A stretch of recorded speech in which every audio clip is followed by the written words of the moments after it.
बिस्मिल्लाहिर्रहमानिर्रहीम। अस्सलाम वालेकुम दोस्तों, मैं हूं हाफिज़ साहब का शागिर्द। मैं अल्लाह ताला से दुआ करता हूं कि आप सबको हमेशा हंसता और मुस्कुराता रखें और आपके तमाम जायज़ मकासद पूरी करें।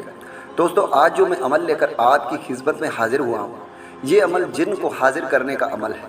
इस अमल को मेरे वो भाई कर सकते हैं जो मजबूत दिल रखते हैं। कमज़ोर दिल इस अमल से दूर रहे, क्योंकि दोस्तों जिन्नात का अमलियात इतना आसान नहीं होता। जिन्नात को हाजिर करने के लिए मजबूत दिल रखना पड़ता है। अगर आप बहादुर हैं, अगर आप इस अमल को करना चाहते हैं तो कंप्लीट वीडियो देखें। वो जिन हाजिर होकर आपके तमाम ख्वाहिशात पूरे करेगा, चाहे धन दौलत का ख्वाहिश हो, महबूब का ख्वाहिश हो, इज़्ज़त का ख्वाहिश हो, शोहरत का ख्वाहिश हो, जो भी आपकी ख्वाहिशात हैं वो जिन आपके तमाम ख्वाहिशात पूरी करेगा। लेकिन दोस्तों, उस जिन का सिर्फ एक शर्त है जो आपको पूरी करना है। उसका शर्त यह है कि आप जो भी काम उसे कहेंगे वो आपके तमाम काम करेगा, लेकिन वो काम जायज़ होना चाहिए, यानी नाजायज़ ना हो। अगर वो धन दौलत ला रहा है तो वो भी आपको जायज़ मकसद में इस्तेमाल करना है, नाजायज़ मकसद के लिए इस्तेमाल नहीं करना। अगर खुदा न ख्वास्ता आप जिन को हाजिर करके किसी नाजायज़ मकसद का इजहार करते हैं तो वो आपको नुकसान भी पहुँचा सकता है। तो दोस्तों, मेरा आपसे दरख्वास्त है कि इस शर्त को मद्देनज़र रखते हुए आपने इस अमल को करना है। दोस्तों, इस अमल के लिए 5 वक़्त की नमाज की पाबंदी बहुत ज़रूरी है। अगर आप 5 वक़्त की नमाज की पाबंदी नहीं करते तो आपने सबसे पहले 5 वक़्त की नमाज की पाबंदी करनी है।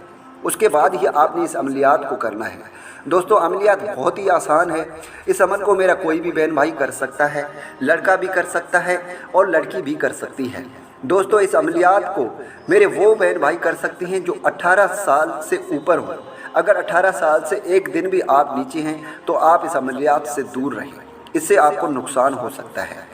इस अमलियात को करने के लिए मेरे तमाम बहन भाइयों को इजाज़त है। जो भी मेरे बहन भाई इस अमलियात को करना चाहते हैं वो इस अमलियात को कर सकते हैं, लेकिन शर्त ये है कि अगर वो बहादुर है तो ही इस अमलियात को करें, क्योंकि जब आप इस अमलियात को स्टार्ट करेंगे तो आपको हर तरह से डराने की कोशिश की जाएगी। आपको तरह तरह के अजीब चेहरे नज़र आएंगे। वो जिन आपको इंसानी शक्ल में भी आपके सामने आ सकता है, वो जिन परी की शक्ल में भी आ सकता है और डरावनी शक्ल में भी आ सकता है।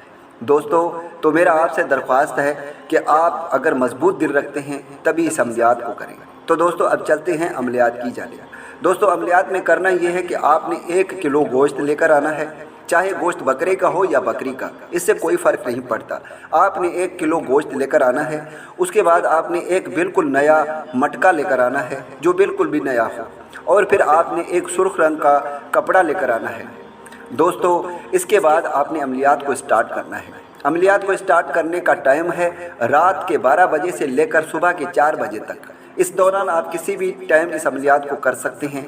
अमलियात में करना यह है कि जब आप गोश्त लेकर आएंगे तो गोश्त के छोटे छोटे पीस आपको करके उस मटके के अंदर डाल देने हैं, और जो सुर्ख रंग का आप कपड़ा लेकर आए थे उस कपड़े को मटके के ऊपर आपने बांध देना है।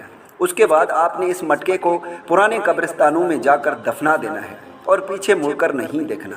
बस वापस आकर अपने बिस्तरे पर बैठकर आपने इस वजीफ़े को पढ़ना है जो स्क्रीन पर आ रहा है। आपने इस वजीफ़े को 1170 मरतबा पढ़ना है। याद रहे, अव्वल आखिर आपने 11-11 मरतबा दरूद इब्राहिमी लाजमी पढ़ना है। दोस्तों, जैसे ही आपकी तादाद कंप्लीट होगी, आपके सामने एक जिन हाजिर होगा जो आपसे ये पूछेगा कि आपने मुझे क्यों बुलाया। सबसे पहले आपने उससे अपने तमाम ख्वाहिशात का इजहार करना है। जब वो आपकी ख्वाहिशात पूरी करता जाएगा तो आपने उससे ये पूछना है कि वो दोबारा आपके सामने कैसे हाजिर होगा। कंप्लीट तरीक़ेकार उससे समझकर उसके बाद ही आप उससे अपने काम कराते रहें, लेकिन याद रहे काम जायज़ होने चाहिए। या अगर आप धन दौलत का ख्वाहिश करते हैं तो वो भी आप जायज़ मकसद के लिए इस्तेमाल करते रहेंगे। इसके अलावा आपने उसे राज रखना है। आपने इस राज को किसी को नहीं बताना। अगर आप खुदा न ख्वास्ता घर में किसी भी एक अफराद को इसके बारे में बताते हैं तो वो आपको नुकसान पहुंचा सकता है। दोस्तों, मैं उम्मीद करता हूं कि इस वीडियो से आपको फ़ायदा हो। दुआओं में याद रखिएगा। फिर मिलूँगा एक खूबसूरत से वीडियो में। तब तक के लिए मुझे इजाज़त दें। अल्लाह हाफ़िज़।